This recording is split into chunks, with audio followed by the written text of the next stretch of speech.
নমস্কার বন্ধুরা, আমার টেস্টি কুকিং চ্যানেলে আপনাদের সবাইকে স্বাগত। আজকে যেদিন আমি রান্নাটা করছি সেদিন হলো মাদার্স ডে।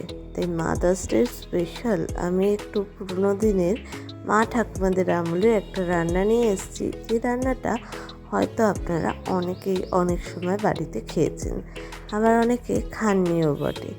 তাই আজকে সেই ধরনের একটা রান্না নিয়ে এসেছি, যেটা মা ঠাকুমাদের ডেডিকেট করা একটা রেসিপি।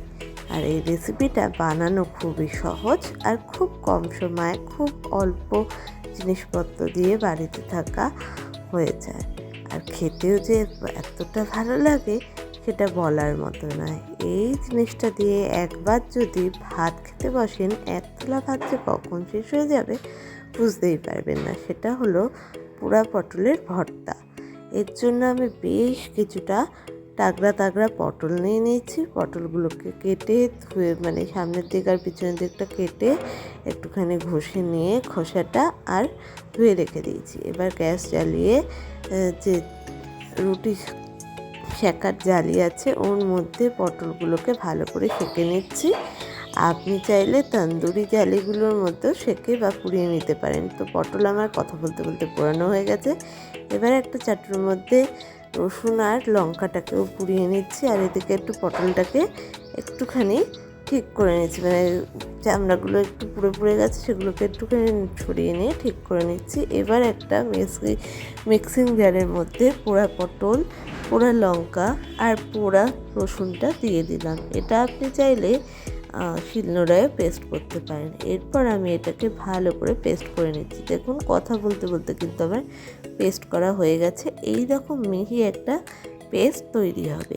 এবার কড়াইতে দিয়ে দিলাম বেশ কিছুটা পরিমাণে সর্ষের তেল। সর্ষের তেল ছাড়া এই রান্না সম্ভব নয়। এরপর দিয়ে দিলাম, তেল গরম হলে কিছুটা পরিমাণে কালো জিরে। এরপর দিয়ে দিলাম একটু পরিমাণে চিলি ফ্লেক্স। এই জায়গায় আপনি দিতে পারেন হলো শুকনো লঙ্কা। যেহেতু আমার কাছে শুকনো লঙ্কা নেই তাই চিলি ফ্লেক্স দিয়েছি। এরপর দিয়ে দিলাম পেঁয়াজ কুচিটা, দিয়ে ভালো করে নাড়িয়ে চাড়িয়ে এটাকে ভেজে নিচ্ছি। এরপর ওই ভাটা পটলটা এর মধ্যে দিয়ে দিলাম।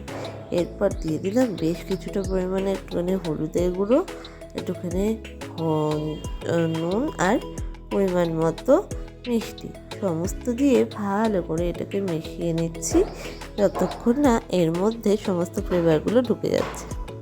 এরপর এর মধ্যে একটু মিক্সির বাটি ধোয়া জলটা দিয়ে দিলাম, দিয়ে ভালো করে আবারও অনেকক্ষণ ধরে মিশিয়ে নিচ্ছি যতক্ষণ না এর থেকে জলটা চলে যাচ্ছে। দেখুন এর থেকে জলটা বেরিয়ে গেছে আর এটা তৈরি হয়ে গেছে। এবার আমি সার্ভ করে নিচ্ছি। তো আমি এটাকে সার্ভ করে নিয়ে উপর দিয়ে কাঁচা সর্ষের তেল ছড়িয়ে দিলাম। তো তৈরি হয়ে গেল পোড়া পটলের ভর্তা। এরপর আমি এটাকে টেস্ট করে দেখছি এটা ঠিক কেমন হয়েছে। এটা জাস্ট ইয়াম হয়েছে, ভাতের সাথে একেবারে জমে যাবে। এই রকমই ভালো ভালো রেসিপি পেতে অবশ্যই আমাদের চ্যানেলটাকে সাবস্ক্রাইব করে পাশে থাকা বেল আইকনটাকে প্রেস করতে ভুলবেন না। আমাদের পাশে থাকবেন, সাথে থাকবেন আর আমাদের এইভাবে করে সাপোর্ট করে যাবেন।